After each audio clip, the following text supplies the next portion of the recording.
आपके पास Facebook account है, आपके पास ट्विटर का हैंडल मौजूद है, आपके पास इंस्टाग्राम है, आप उस स्टोरी को जिसे आपके अखबार में छापा नहीं जाता है, जिसे आपके चैनल में आगे नहीं बढ़ाया जाता है, आप उसको अपने ट्विटर हैंडल से शेयर कर दीजिए।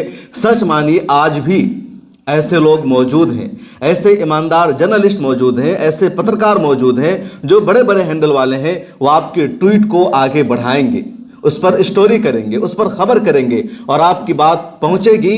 और जिन मीडिया हाउसेस ने आपकी खबरों को नहीं छापा है, 4 दिन बाद मजबूर होकर उसी खबर को वो छापेंगे और आपसे माजरत करेंगे कि मुझे अफसोस हुआ, आपकी खबर हमने नहीं ली। मिसालें मौजूद है कि दसियों ऐसी खबरें रही जिसको बड़े बड़े मीडिया हाउसेज ने शुरू में इग्नोर कर दिया, नज़रअंदाज कर दिया।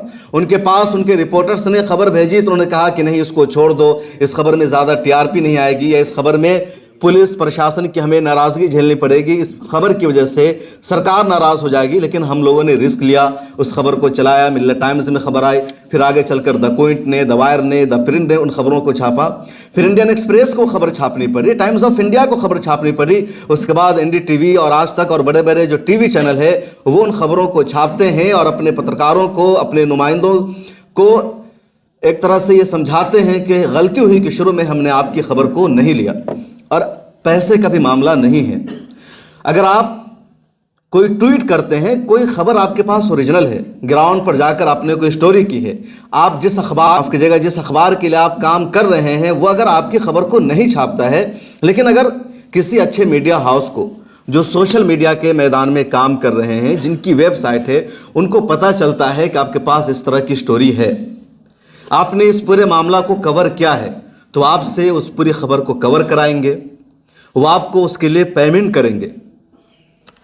जो हिंदुस्तान में बड़ी बड़ी वेबसाइट है, जैसे द वायर है, द प्रिंट है, न्यूज़ क्लिक है, द क्विंट है, या कई बड़े बड़े अखबारात हैं, उनके नुमाइंदे मुल्क में हर जगह नहीं होते। उनकी टीम बहुत लिमिटेड और मुख्तसर होती है, 15-20 लोगों की टीम होती है, उसी के साथ वो काम करते हैं। इसके बावजूद मुल्क के मुख्तलिफ इलाकों में कोई मामला होता है, कोई घटना होती है, तो उसकी वो खबरें छापते हैं और पूरी तहकीक के साथ खबरें छापते हैं। उनकी रिपोर्ट ग्राउंड ज़ीरो से की गई रिपोर्ट पर मबनी होती है।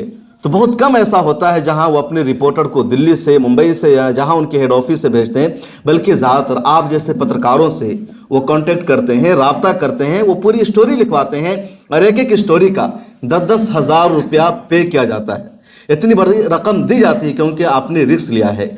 जो घटना की जगह थी वहां पर आप जाते हैं, आप पुलिस से बात करते हैं, जो विक्टिम है आप उनसे बात करते हैं, कोई गवाह मौजूद है आप उनसे बात करके स्टोरी करते हैं, तो आपकी खबर को अहमियत दी जाती है, आपकी खबर को छापा जाता है। अगर आप अंग्रेजी नहीं जानते, अगर आप हिंदी में लिख सकते हैं तो हिंदी में खबर ली जाती है, फिर डेस्क पर उसका इंग्लिश में तर्जमा किया जाता है। अगर आप उर्दू जानते हैं, उर्दू में अगर ऐसी स्टोरी आप करके देते हैं, उस खबर को हिंदी और अंग्रेज़ी में करके छापा जाता है। ज़ुबान मैटर हमेशा कभी नहीं करता है, बल्कि मैटर ये करता है कि आपकी स्टोरी कैसी है, आपने खबर को किस अंदाज से लिखा है, आपने क्या जो विक्टिम है बराह रास्त उनसे बातचीत की है, क्या पुलिस से प्रशासन ने अब सच उगलवाने की कोशिश की है, क्या आपने कोई स्टिंग ऑपरेशन क्या है। ऐसी अगर कोई खबर होती है तो आज भी एक एक स्टोरी को अहमियत दी जाती है और एक स्टोरी ऐसी होती है जो एक पत्रकार को एक बड़ा पत्रकार बना देती है, जर्नलिस्ट बना देती है और फिर पूरा हिंदुस्तान उसकी तारीफ करने पर मजबूर होता है। मसाइल सामने आते हैं, एफआईआर दर्ज होती है, एक्शन होता है, लेकिन ऐसे मौका पर आपको डरना नहीं है बल्कि डटे रहना है। कुछ भी आपके साथ होता है, आप ट्विटर खोलिए और 2 लाइन ट्विटर पर लिख दीजिए। 10 ऐसे लोग हैं जो रीट्वीट करेंगे, आपका साथ देंगे, आपके लिए आवाज़ उठाएंगे। हम लोग ऐसे हज़ारों लोगों का साथ देते हैं। प्रेस क्लब ऑफ इंडिया से आप सब लोग अच्छी तरह जानते हैं, मैं 1 साल उसका इलेक्टेड डायरेक्टर रहा, अभी भी मैं उसकी कोर कमेटी का मेंबर हूँ। मुल्क भर में जहाँ कहीं भी किसी सहाफ़ी के साथ ऐसा होता है, हमारे पास इंफॉर्मेशन आती है, खबर आती है, हम लोग उसके लिए आवाज़ उठाते हैं, ट्वीट करते हैं। और जब प्रेस क्लब ऑफ इंडिया से कोई ट्वीट आता है, प्रेस क्लब ऑफ इंडिया की तरफ से कोई स्टेटमेंट सामने आता है, तो फिर पुलिस पर दबाव पड़ता है, पुलिस को झुकना पड़ता है। कई मरतबा एडिटर गिल्ड्स और प्रेस क्लब ऑफ इंडिया की रिपोर्ट की वजह से, उनके स्टेटमेंट की वजह से एफआईआर को वापस लेना पड़ता है। अगर इसके बावजूद पुलिस एफआईआर वापस नहीं लेती है, पुलिस ठान लेती है कि हमें इस सहाफ़ी को जेल भेजना है, मुकदमा को आगे बढ़ाना है, तो प्रेस क्लब ऑफ इंडिया ने हाल ही में लीगल एड देने का ऐलान किया है कि हम ऐसे पत्रकारों की मदद करेंगे, कानूनी सपोर्ट उनको करेंगे, लेकिन पत्रकारों पर जुल्म हो, अत्याचार हो, इसको बर्दाश्त नहीं किया जाएगा। इन दिनों जो डिजिटल पत्रकार हैं या जो सोशल मीडिया पर काम कर रहे हैं, उनको सबसे ज़्यादा क्रिटिसिज्म का सामना करना पड़ता है। ख़ासतौर पर जो देहातों में छोटी जगहों पर यूट्यूब चैनल चला रहे हैं या फेसबुक पेज चला रहे हैं, उनको कुछ लोग समाज में इज्जत और अहमियत नहीं देते हैं। कहते हैं ऐसी हर कोई यूट्यूब खोलकर बैठ जाता है, हाथ में माइक ले लेता है। कोई फेसबुक पर काम कर रहा है, उसकी अहमियत नहीं, कोई वेबसाइट पर काम कर रहा है, उसकी अहमियत नहीं। जबकि सच्चाई यह है कि अगर आजकल कोई भी खबर बनती है, किसी मजलूम को इंसाफ मिलता है, तो इन्हीं सोशल मीडिया के ज़रिए प्रिंट अखबार या जो बड़े बड़े मीडिया हाउसेस हैं, जब सोशल मीडिया पर वो खबर वायरल होने लगती है, लगातार लोग इसको शेयर करते, तब उनको लगता है कि नहीं, इसको खबर में लाना होगा, इसको कवर करना होगा, वरना हमारी बदनामी हो जाएगी। और फिर उन चीज़ों को अखबारात में जगह मिलती है। इसलिए जो लोग यूट्यूब चैनल चला रहे हैं, उनके 1000 सब्सक्राइबर हो या 1 लाख सब्सक्राइबर हो, इससे मैटर नहीं करता। मैटर ये करता है कि किस तरह की खबरों को दिखा रहे हैं, किस तरह के इश्यूज़ को कवर कर रहे हैं। कई मरतबा ऐसी रिपोर्ट होती है जिसके व्यूज़ सिर्फ 100 होते हैं यूट्यूब पर, लेकिन वो 1 लाख व्यूज़ पर वो रिपोर्ट भारी पड़ जाती है, उस खबर का असर होता है और ऐसे पत्रकारों को सम्मानित भी किया जाता है। आजकल जो यूट्यूब चैनल या सोशल मीडिया पे काम करने वाले हैं, उन पे सरकारें बंदिशें लगाने लगी है, पुलिस उनके ऊपर कार्रवाई करती है। कई ज़िलों में, इलाकों में पुलिस कह देती है कि यूट्यूब चैनल को अहमियत नहीं दी जाएगी, सोशल मीडिया पर काम करने वालों को मान्यता प्राप्त नहीं है, आप डीएम की जो प्रेस कॉन्फ्रेंस है उसको कवर नहीं कर सकते, थाने में नहीं जा सकते। इस तरह रोका जाता है क्योंकि उनको अच्छी तरह पता होता है कि ये जो रिपोर्ट करके ले जाएंगे, इसको हम रोक नहीं सकते हैं, इन पर हम पाबंदी नहीं लगा सकते हैं। लेकिन कोई दैनिक भास्कर का रिपोर्टर है, इंडियन एक्सप्रेस का रिपोर्टर है, हिंदुस्तान का रिपोर्टर है, तो प्रशासन को अच्छी तरह पता है कि अगर रिपोर्टर ने रिपोर्ट लिखकर भेज भी दिया तो डेस्क पर हमारा आदमी मौजूद है, वो इस खबर को आगे नहीं बढ़ाएगा, उसको रोक दिया जाएगा। लेकिन सोशल मीडिया वालों को रोका नहीं जा सकता। तो इस तरह कहा जाता है कि आप सोशल मीडिया पर काम कर रहे हैं, इसलिए आप डीएम की या बड़े अधिकारियों की प्रेस कॉन्फ्रेंस कवर नहीं कर सकते हैं। सच्चाई यह है कि जो अहमियत उनको है, इनको भी है। भले ही उनको प्रॉपर जर्नलिस्ट मानते हैं, सोशल मीडिया पर काम करने वालों को कहा जाता है कि आप जर्नलिस्ट नहीं, लेकिन जर्नलिज्म यह है कि जो कुछ हो रहा है, जो कुछ समाज में चल रहा है, उसको दिखाना, उसको पेश करना, यही जर्नलिज्म है। और हिंदुस्तान का कानून इसकी इजाज़त देता है। अभी तक जो आईबी मिनिस्ट्री है, इंफॉर्मेशन एंड ब्रॉडकास्ट मिनिस्ट्री, उसने सोशल मीडिया के सहाफ़ियों के लिए बाज़ाब्ता कोई कानून नहीं बनाया है।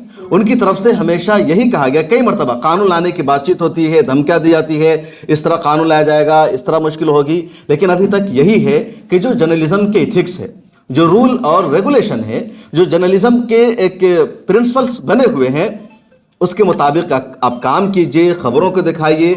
आप पर कोई एक्शन नहीं लिया जा सकता, आपके खिलाफ कोई कार्रवाई नहीं हो सकती, क्योंकि जर्नलिज्म के रूल हैं, एथिक्स हैं, और इस पर आप चलकर काम करेंगे तो आप जिस प्लेटफॉर्म पर भी काम करें, आपको किसी भी तरह की कोई दुश्वारी नहीं हो सकती है। और इन दोनों कई सारी ऐसी ऑर्गेनाइजेशन भी बनाई गई है जिसकी मेंबरशिप लोग देते हैं, और जब लोग ऐसे संस्थाओं से जुड़ जाते हैं तो कहा जाता है कि एक ऐसी संस्था से जुड़ गए हैं जो सेल्फ रेगुलेटरी निज़ाम को फ़रोग़ दे रही है, लिहाजा उसको माना जाएगा और उसको एक तरह से मेन स्ट्रीम मीडिया का दर्जा मिलेगा। और आज की तारीख़ में यूट्यूबर या डिजिटल पर काम करने वालों की अहमियत और बढ़ गई है कि जितने बड़े बड़े पत्रकार थे जो टीवी चैनलों पर काम कर रहे थे, वो सारे सोशल मीडिया पर काम कर रहे हैं।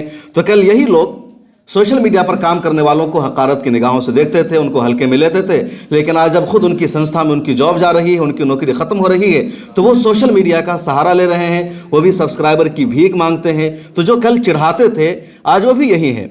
और अब कोई मेन स्ट्रीम नहीं रह गया, बल्कि जिसको देखा जाता है, जिसको पढ़ा जाता है, जिस मीडियम को सुना जाता है, वही मेन स्ट्रीम है। एक ज़माने में मेन स्ट्रीम का मीडिया अखबारात हुआ करता था, प्रिंट हुआ करता था, फिर रेडियो का ज़माना आया, लोग उसको सुनते थे, उसके बाद टीवी चैनल का ज़माना आया, वो मेन स्ट्रीम का हिस्सा बन गया।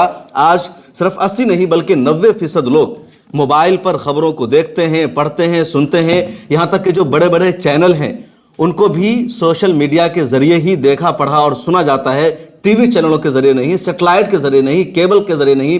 इसलिए आज की तारीख में यही मेन स्ट्रीम मीडिया है, और जो लोग जिस मैदान में काम कर रहे हैं वो मेन स्ट्रीम का मीडिया है। उन पर हम सबको प्राउड है, और वो जितना आगे बढ़ेंगे उन सबको हमें आगे बढ़ाने की ज़रूरत है। आज की इस मजलिस में मैं इसी पर इत्तफा करूंगा और आप सबसे यही कहूँगा कि आप सब काम करते रहिए। जो इस तरह की संस्था बनी है, ऑर्गेनाइजेशन बनी है, उनसे जुड़िए। आजकल हम लोगों ने भी डिजिटल मीडिया में काम करने वालों को जोड़ने के लिए, उनकी ट्रेनिंग के लिए, उनको मजबूत करने के लिए, उनको वर्कशॉप कराने के लिए, नैरेटिव बिल्डिंग के लिए कोगेटो मीडिया फाउंडेशन बनाया दिल्ली में। मकसद यही है कि जो लोग देहातों में काम करते हैं, ज़िली सतह पर काम करते हैं, उनको बहुत ज़्यादा टॉर्चर किया जाता है हर तरफ के लोगों से। तो ऐसे लोगों को कैसे मदद की जा सकती है, उनको कैसे स्ट्रॉन्ग किया जा सकता है, कैसे मजबूत बनाया जा सकता है, तो यही मकसद है। और आप सब लोग बेहतर काम कर रहे हैं। आप सब लोगों को दिल की गहराइयों से मुबारकबाद और बेहद शुक्रिया कि आप सब ने मुझे सुना।